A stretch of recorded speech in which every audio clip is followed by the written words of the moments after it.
Buenas tardes. Continuamos con nuestro relato de la Guerra Civil Española en tiempo real. Hoy es martes 21 de julio de 1936 y como comentábamos ayer, el gobierno republicano, apoyado por las milicias de izquierdas, había logrado aplastar la rebelión de los cuarteles en la capital.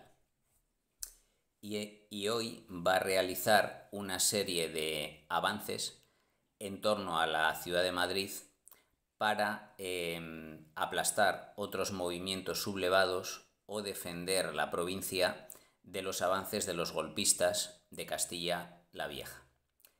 La primera columna, son más o menos simultáneas, pero procederemos de primero hacia el este. Hay una columna que se dirige desde Madrid hacia Alcalá de Henares, donde vimos que se había sublevado ayer el batallón ciclista y un batallón de zapadores. En el mismo día, hoy martes 21 de julio, esta columna formada por soldados que se han pasado al bando republicano y no se han sublevado en el día de ayer. Esta columna de soldados y milicianos de izquierda está bajo el mando del coronel Ildefonso Puig d'Endolas, que se encontraba en estos momentos en la reserva y se había presentado voluntario para dirigir a las milicias y a las tropas leales. La columna Puig d'Endolas en el día de hoy avanza sin mucha oposición y tras un breve combate se hace con el control de la población de Alcalá de Henares. Sin embargo, los principales movimientos tendrán lugar en torno a la Sierra de Madrid, que es como se conoce a la parte del sistema central que rodea la provincia, separa la provincia madrileña de las de Segovia y Ávila por el noroeste. Hay dos pasos importantes que son el de Somosierra al norte, dirección Segovia y Burgos, y el de Guadarrama al oeste, dirección Segovia y Ávila. La columna que se dirige a Somosierra está bajo el mando del capitán de la Guardia Civil, Francisco Galán, que es hermano del que se sublevó en Jaca contra la dictadura de Berenguer en 1930 y por lo tanto fue fusilado. La columna de Francisco Galán está formada por 1000 hombres repartidos entre soldados, guardias civiles, guardias de asalto y milicianos principalmente comunistas.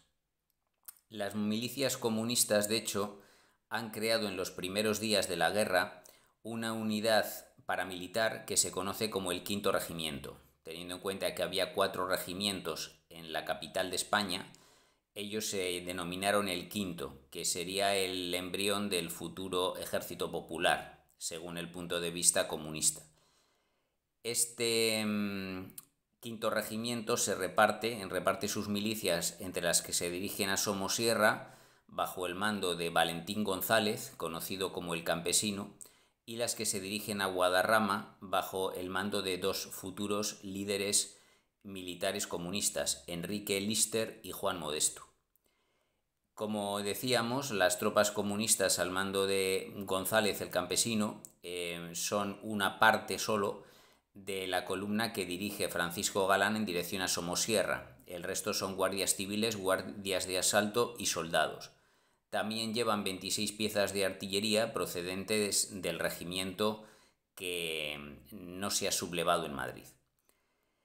Vimos que desde el día 17 los sublevados controlaban Somosierra con un grupo de voluntarios monárquicos dirigidos por los hermanos Miralles, que apenas eran 40, así que al ver llegar a esta columna de 1000 hombres abandonan las posiciones y en el día de hoy el puerto de Somosierra queda en manos de los republicanos.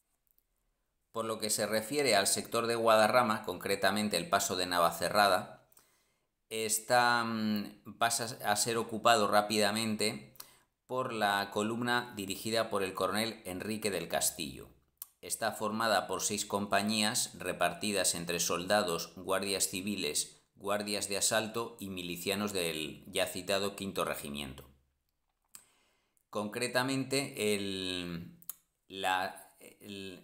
sector de las tropas del quinto regimiento, que están bajo el mando de Juan Modesto, junto con los guardias de asalto, ocupan el puerto de Navacerrada, que separa Madrid de la provincia de Segovia. En cambio, el puerto del Alto del León estará controlado por las tropas comunistas bajo el mando de Lister, así como guardias civiles y tropas de soldados de infantería y del regimiento de ferrocarriles de Leganés, que no se ha sublevado. Por lo tanto, estas tropas van a defender los pasos del Alto del León y el puerto de Navacerrada. Hacia allí se dirigen en este momento, más bien llegarán mañana, ya que han salido casi a la medianoche de hoy, 21 de julio, una serie de tropas que forman la columna Serrador, al mando del coronel Serrador en Valladolid, que vimos que se sublevó hace 3 días. Se ha organizado una columna también un poco heterogénea, con un batallón del regimiento de infantería San Quintín, un escuadrón del regimiento de caballería Farnesio, 240 voluntarios principalmente falangistas, entre los que está el futuro líder político Girón de Velasco, y más tarde se les unirán tropas del batallón de ametralladoras de Plasencia, que ha pasado allí desde la provincia de Cáceres, y del ya citado regimiento de transmisiones del Pardo, que ha huido a la provincia de Segovia desde la provincia de Madrid, para pasarse al bando sublevado. Por lo tanto, se están ya colocando las piezas para lo que será en los días siguientes la batalla de la Sierra de Madrid, es decir, el control por los pasos principalmente de Somosierra y Guadarrama.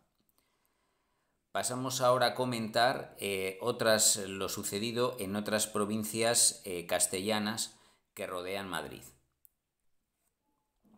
Comenzamos por el sur. De hecho, antes que nada añado que en el día de hoy se han producido 4 nuevas sublevaciones en capitales de provincia, 2 de ellas en los alrededores de Madrid, concretamente Toledo y Guadalajara, y las otras 2 en puntos extremos del país, San Sebastián en el norte y Almería en el sur. Comenzamos, por tanto, al sur de Madrid con la capital de Toledo.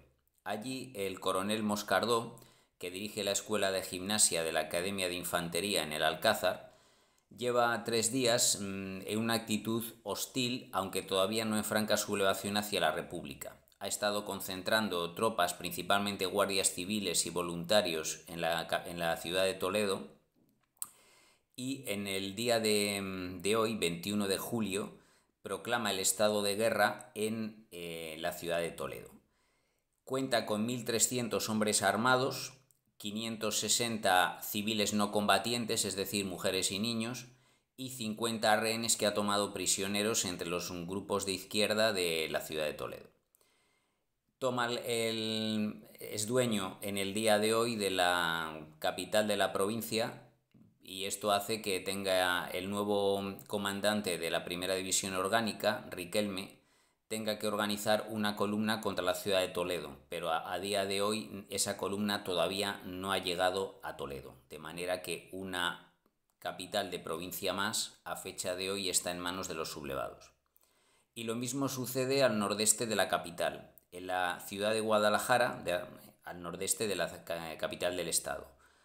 En la ciudad de Guadalajara, el coronel Francisco Delgado, que dirige el regimiento de aerostación, se ha sublevado hoy también. El regimiento de aerostación era el que llevaba el mando de la organización de los globos aerostáticos, que en esta época tenía una labor principalmente de observación, vigilancia contra aeronaves.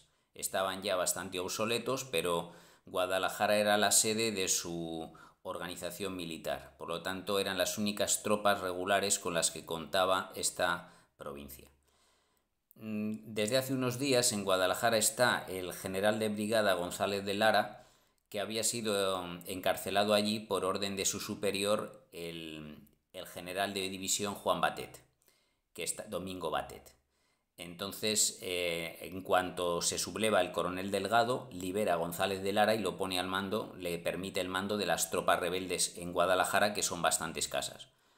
Al otro lado de la divisoria provincial está Alcalá de Henares, donde ya se encuentra el coronel Puigdendolas, de manera que ahora la nueva misión de Puigdendolas va a ser ocupar la ciudad de Guadalajara para la República, pero esto todavía no puede realizarse en el día de hoy.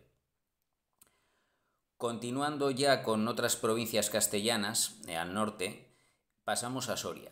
Soria no tenía fuerzas militares y por lo tanto se había mantenido a la expectativa, pero el puesto de la Guardia Civil, al mando del teniente coronel Gregorio Muga, sabiendo que desde el día de ayer la columna García Escámez, procedente de Pamplona, se encuentra en la vecina provincia de Logroño, se declara también en estado de rebelión.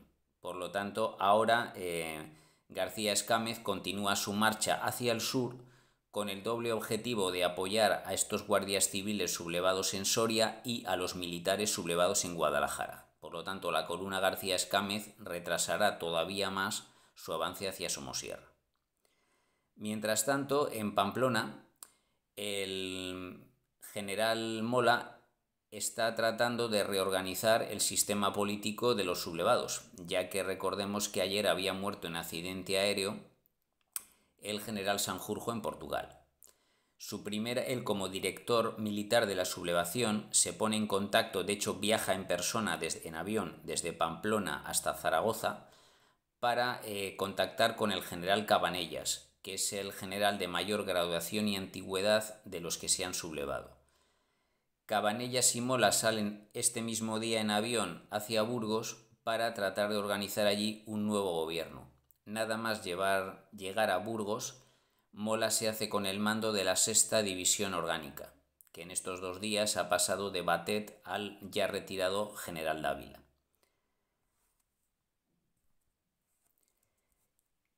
Comentadas así los acontecimientos en el centro del país, pasamos a Barcelona. Hoy no hay acontecimientos militares, pero sí políticos en la capital catalana. Vimos que ayer acabó la última resistencia de los sublevados y tras una serie de negociaciones que llevan casi 2 días, el presidente de la Generalitat, Lluís Companys, llega a un acuerdo con las principales fuerzas armadas con las que cuenta Cataluña, que son las milicias anarquistas. Se decide, por tanto, Companys habla con los 3 grandes líderes del anarquismo catalán, que son Buenaventura, el anarquismo en Cataluña, que son Buenaventura Durruti y Juan García Oliver por la CNT, el sindicato anarquista, y Diego Abad de Santillán por la FAI, la Federación Anarquista Ibérica, que era el ala más radical de los anarquistas, que como sabemos no tenían más partido político que el partido sindicalista de Ángel Pestaña, muy minoritario. Durruti, García Oliver, Abad de Santillán y Companys acuerdan hacer un gobierno provisional para Cataluña en el que participarán los anarquistas. No sustituye a la Generalitat, pero llevará a cabo las labores de guerra, como organizar milicias, realizar expropiaciones, mantener el orden público, etc. Este gobierno se llamará Comité de Milicias Antifascistas y estará formado por 16 miembros presididos por un consejero de la Generalitat. Lo formarán 3 miembros de la UGT, 3 miembros de la CNT, otros 3 de Esquerra Republicana de Cataluña, el partido de Companys, 2 miembros de la FAI, por lo tanto el miembro de anarquista será de 5, y los 4 restantes representarán al PSUC, Partido Socialista Unificado de Cataluña, Acció Catalana Republicana, el Partido Obrero de Unificación Marxista y Unión Republicana. Una pequeña mención para el PSUC porque a causa de estaba justo en este momento en plena organización. El Partido Socialista Unificado de Cataluña pues era la versión comunista del PC y justo se fundó el 23 de julio de 1936. Estaba el representante del PSUC, lo era de un partido que le quedaban 2 días para su fundación oficial y representaba por tanto al comunismo en Cataluña. Recordemos que el PSOE en Cataluña no tenía una representación real.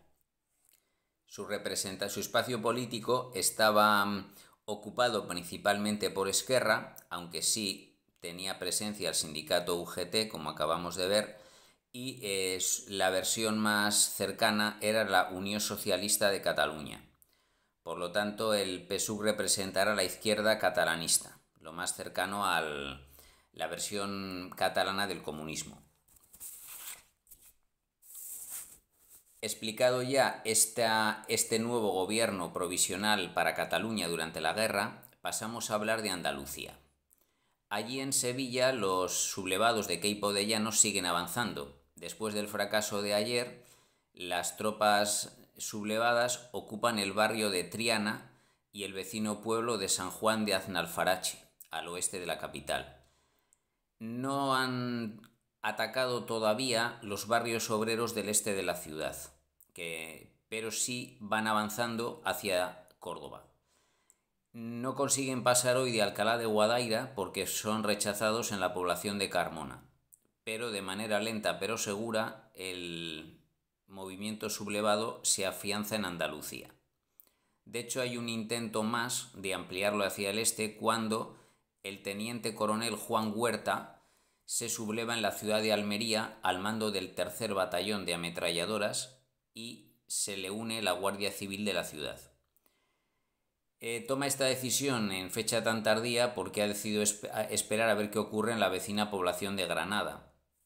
Vimos que ayer la sublevación tuvo éxito, aunque a fecha de hoy todavía resiste el barrio del Albaicín, y Juan Huerta, el teniente coronel Huerta, se une, por tanto, declara el estado de guerra en Almería y durante todo el día se producen combates entre las milicias izquierdistas y la Guardia de Asalto por un lado y los soldados del batallón de ametralladoras y la Guardia Civil por otro. Sin embargo, a mediodía llega el destructor Lepanto, que amenaza con bombardear las posiciones que ocupan los rebeldes en la ciudad y estos se ven forzados a rendirse. Por lo tanto, el movimiento golpista fracasa en Almería. Juan Huerta, de hecho, acabará fusilado este mismo año por haberse sublevado. En cuanto a la región de Extremadura, hay avances de los rebeldes en Cáceres, que han tomado la población de Navalmoral de la Mata, en la zona nordeste de la provincia casi lindante con Toledo, donde también recordemos que Moscardó se ha sublevado. Por lo tanto, hay una real amenaza ya a Madrid desde el sur. En cambio, en Badajoz las tropas se mantienen leales y aunque debilitan ligeramente su protección, ya que uno de los batallones del regimiento de infantería allí destinado sale en dirección a Madrid, donde se considera que la situación es más peligrosa. Pasamos ahora al norte del país. Vimos cómo los mineros de Asturias habían decidido regresar ayer a su tierra tras ver que el coronel Antonio Aranda se había sublevado en Oviedo y el coronel Pinilla lo había hecho en Gijón. Sin embargo, divididos en dos columnas, tendrán resultados desiguales en el día de hoy.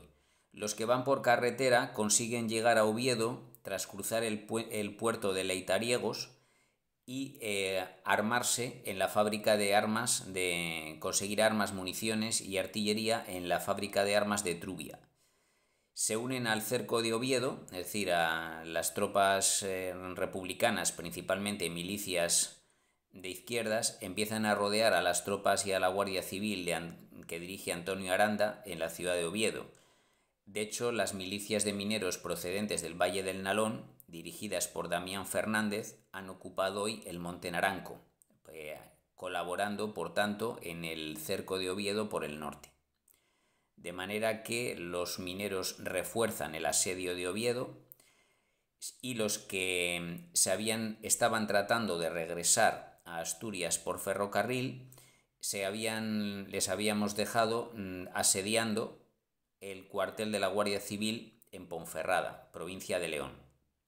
Ese asedio se ven forzados a abandonarlo hoy porque llegan en apoyo de los guardias civiles rebeldes 300 soldados de infantería del regimiento número 30 de Lugo, Cogidos entre dos fuegos, los mineros asturianos y leoneses que se encuentran en Ponferrada se ven forzados a levantar el asedio y dirigirse hacia el norte de la provincia o hacia Asturias.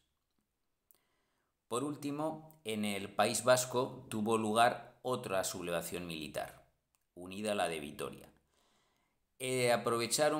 Concretamente los rebeldes de San Sebastián aprovecharon que entre el día anterior y este se habían organizado dos columnas desde Bilbao y San Sebastián para atacar a los rebeldes de Vitoria. En la columna vizcaína la dirigía el coronel Joaquín Vidal, que estaba al mando del batallón de montaña Garellano en Bilbao.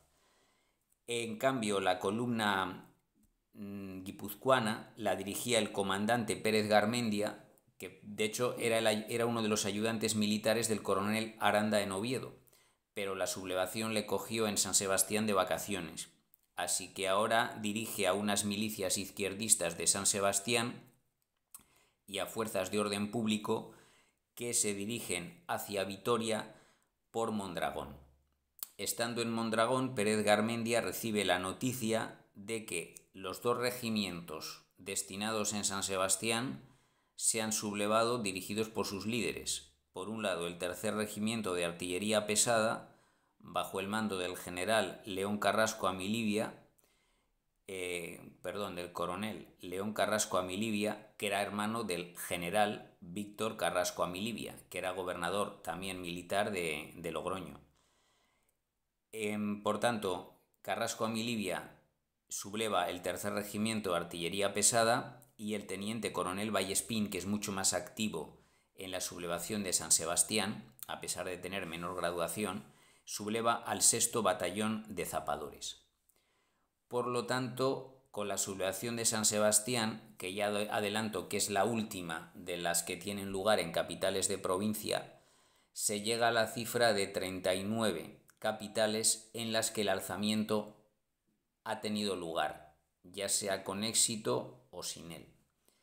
Solamente 11 capitales de provincia no habrá sublevación militar digna de tal nombre, que son las de Santander, Bilbao, Tarragona, las tres capitales de Levante, Castellón, Valencia, Alicante, además de Murcia, y las capitales andaluzas de Huelva y Jaén, y las de Castilla la Nueva de Ciudad Real y Cuenca. Por lo tanto, en 39 capitales ha tenido lugar el golpe y 11 se han librado de la sublevación. De las 39 que ha habido el golpe que ha tenido lugar, el golpe de Estado, de momento en 29 ha tenido éxito y en una, que es San Sebastián, se están produciendo ahora mismo combates entre los lealistas, los leales al gobierno republicano, y los sublevados de Vallespín y Carrasco Amilibia. Así que, por lo tanto, hoy es el día más problemático para la República desde que comenzó el alzamiento hace 3 días. La reacción de Pérez Garmendia, naturalmente, cuando se entera que se han sublevado los militares en San Sebastián, es abandonar su marcha hacia Vitoria. Lo que ocurre, para volver a San Sebastián, lo que ocurre es que no podrá hacerlo hoy mismo, porque para enfrentarse a esta nueva amenaza considera que necesita más armas y se desvía hacia la población armera de Éibar para conseguir más armamento y munición. De manera que hoy, 21 de julio, la columna Pérez Garmendia no puede evitar que los sublevados se hagan con el centro de San Sebastián. Concluimos con la situación en la Armada, que también hoy tienen lugar los últimos movimientos de amotinamiento en las naves. Empezamos por la base naval del Ferrol, donde tras sublevarse casi toda Galicia ayer 20 de julio, los marineros del acorazado España, en plena modernización, y del crucero Almirante Cervera, que se encontraban en la base naval de Oviedo, en el astillero, realizando reparaciones, se sublevaron ayer, se amotinaron contra los golpistas y hoy se ven forzados a rendirse, tras lo cual hay una dura represión. 37 marineros y suboficiales del acorazado España son fusilados, bien hoy o en los días siguientes, y otros 18 en el crucero Almirante Cervera. Con ello, los sublevados son dueños de todo el Ferrol y todos los barcos que tiene allí la Armada. Por lo tanto, controlarán a partir de ahora la navegación por el Cantábrico y por Galicia. En Cádiz también ha habido dos sublevaciones, dos motines contra los sublevados en los cañoneros Cánovas y Lauria, que se encontraban en reparación en Cádiz, en el arsenal de la Carraca. Sin embargo, inmediatamente la infantería de marina destinada en Cádiz se ocupa de reprimir estos levantamientos, de manera que los 4 buques amotinados en las bases navales golpistas, Cádiz y el Ferrol, son aplastados en el día de hoy. Tiene éxito el último motín realizado en alta mar, que sucede en el acorazado Jaime I. Allí hubo cierta resistencia de los oficiales sublevados y 2 de ellos acabaron muertos. Cuando los marinos que se hicieron con el control del buque telegrafiaron al Ministerio de Marina en Madrid para preguntar qué hacer con los cadáveres, la respuesta fue la siguiente: con sobriedad respetuosa den fondo a los cadáveres anotando situación. Es decir, que los arrojaran al mar de una manera honorable, indicando en qué lugar había ocurrido. Es una práctica común cuando alguien fallecía en alta mar, sobre todo en acto de servicio durante la guerra. Sin embargo, probablemente de aquí surge el mito de que los marineros lanzaron al mar, incluso vivos, a gran cantidad de los oficiales en muchos barcos. Aunque ya dije ayer que hubo una serie de fusilamientos, sobre todo tras juicios sumarísimos en Cartagena, son pocos los casos que he podido documentar de oficiales asesinados por los marinos, aunque es un tema que habría que profundizar un poco más. En todo caso, el acorazado Jaime I, después de de lanzar de manera honorable estos cadáveres al mar, se dirige hacia el puerto de Tánger. Recuerdo que está bajo jurisdicción internacional. Se dirige al puerto de Tánger en Marruecos, donde ya se han juntado 6 barcos amotinados a favor de la República: los cruceros Libertad y Miguel de Cervantes y los destructores Churruca, Sánchez Barcaiztegui y Almirante Ferrandiz. Sin embargo, aunque ayer las autoridades tangerinas eran dudosas de qué hacer con toda esta flota, hoy reciben un mensaje del general Franco, que está en la cercana población de Tetuán, y menciona de que estos son buques piratas y que su sublevación es ilegal. Concretamente, Franco dice que el estado de sus dotaciones es de francocomunismo y los jefes y oficiales fueron apresados cuando no muertos y heridos. Es un mensaje que dirige tanto a las autoridades de Tánger como a las de Gibraltar, porque en el caso de Tánger no se les permite repostar ni refugiarse en el puerto, y en el caso de Gibraltar solo se les permite quedarse 48 horas hasta que llegue un buque petrolero desde Málaga que permita reaprovisionarles. De manera que se pierden varios días con esta flota inoperativa, y hasta el 23 de julio no podrá volver a control no podrá volver a reunirse en un puerto republicano en la ciudad de Málaga, y por lo tanto pasar ya a control real de las autoridades de la República y no de comités formados por los marineros.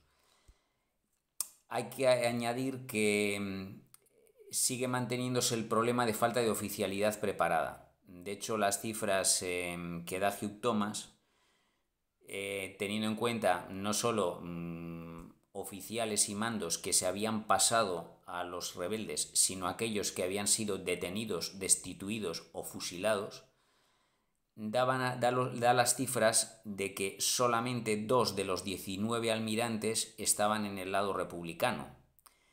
Y en cuanto a los capitanes de navío, fragata y corbeta, solo 22 de los 224. O sea, disponían los republicanos de apenas 24 oficiales de alta graduación para dirigir más de 40 barcos. Era una situación que intentarían paliar pues utilizando oficiales de la Marina Mercante, pero hasta el paso de bastante tiempo no se podía formar una flota mínimamente operativa. Ya no va a haber más cambios de bando importantes en las flotas, por lo tanto se puede hacer un balance final de cuál era la situación de material de guerra en el mar. Independientemente del caso ya mencionado de que la flota rebelde tenía mandos profesionales y a la flota republicana les faltaban, si nos fijamos en los grandes buques, el poder de la República parece mucho más importante. 20 grandes buques estaban con la República, concretamente 16 destructores, 3 cruceros y un acorazado, el Jaime I. Solamente 3, es decir, 20 contra 3 estaban en manos de los golpistas, que eran el acorazado España, que estaba muy anticuado en ese momento, el crucero Almirante Cervera, que se encontraba circunstancialmente en el Ferrol por reparaciones, y el destructor Velasco. Sin embargo, estas cifras son engañosas porque en cuestión de pocos meses, en septiembre y en diciembre, los astilleros del Ferrol completarían 2 cruceros pesados de mayor calado que los cruceros ligeros que tenía la República, que serían llamados el Baleares y el Canarias. De manera que en cuestión de meses ya la proporción no sería de 20 contra 3, sino de 20 contra 5. Y luego, en cuanto a los buques de tamaño medio, las cifras están mucho más equilibradas, porque la República tenía 12 buques de tamaño medio y los sublevados 13, a los que hay que añadir 2 minadores que estaban en construcción, que serían el Júpiter y el Vulcano, que entrarían en servicio en 1937. Concretamente, hablando de estos buques de tamaño medio, la República tenía 7 torpederos, los sublevados 5, la República 4 guardacostas, los sublevados 5, la República 1 cañonero, los sublevados 3. En el caso de los submarinos, los 12 que estaban operativos estaban en el lado republicano, aunque se mantiene el problema de que les faltaban oficiales preparados para dirigirlos y la capacidad de estos submarinos era bastante escasa. De hecho, no hubo en ningún caso importante de barcos echados a pique por los submarinos. Tenían un nivel de desarrollo que no es comparable a los submarinos alemanes en la Segunda o incluso en la Primera Guerra Mundial. Sí contaba la República con 2/3 de la Marina Mercante, que estos buques podían ser reconvertidos y artillados en buques de guerra. En el norte se haría mucho en el Cantábrico, se haría mucho uso de este sistema porque en el Cantábrico la superioridad de los sublevados era abrumadora. La base del Ferrol era suya, por lo tanto los puertos leales de Santander, Bilbao, San Sebastián estaban en situación bastante desprotegida frente a los buques armados procedentes de Galicia. Por lo tanto, hay un claro desequilibrio en cuanto a zonas que controla cada flota y sobre todo en el nivel de preparación de los marinos que controlan cada una. Terminamos hoy con la política internacional. Vimos que Francia iba a vender armas a la República, pero todavía no se ha concretado qué cantidad y en qué condiciones. El Reino Unido mantenía una neutralidad casi absoluta por parte del gobierno conservador, una neutralidad de apoyo moral a la República por parte de la oposición laborista, y en el caso de Italia ya lleva tiempo negociando la venta la cesión de aviones de combate y bombardeo y también de transporte, aunque todavía no se ha concretado ninguna entrega. En cuanto a la Unión Soviética, por primera vez toma una decisión con respecto al conflicto que ya está degenerando en guerra en España.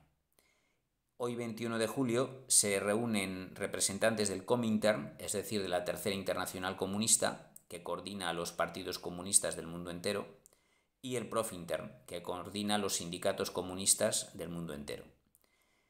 La decisión es de apoyo a la República, pero de momento es puramente moral y económica. Es decir, el objetivo de apoyar a la República era principalmente evitar un conflicto con Alemania.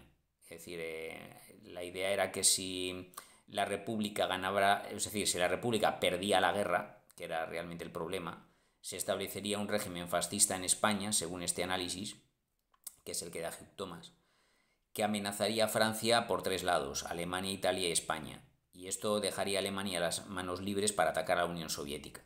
Esto es, según Hugh Thomas, por lo que Stalin opta por un apoyo claro a la República. Sin embargo, al principio no es muy operativo, es decir, es un apoyo moral, propagandístico, en el que se prevé que se les va a enviar a alimentos, materias primas y demás ayuda económica, pero de momento nada de armas y nada de combatientes. No se decide, es decir, para organizar cómo va a realizarse esta ayuda, la Comintern convoca otra reunión para el 26 de julio, pero de momento no hay medidas concretas. De hecho, pero ya empiezan a moverse los diferentes gobiernos extranjeros en apoyo a la República, en contra de la República o manteniendo una neutralidad más o menos forzada. Hasta aquí los acontecimientos del 21 de julio de 1936, que como vemos es una situación que cada vez se dirige más hacia una guerra civil y en el que el gobierno de la República está perdiendo terreno en las zonas que no sean Madrid o Barcelona. Esta es un poco la situación general que podemos ver a día de hoy. Sin embargo, veremos qué ocurrirá mañana 22 de julio. Buenas tardes y gracias por escucharme.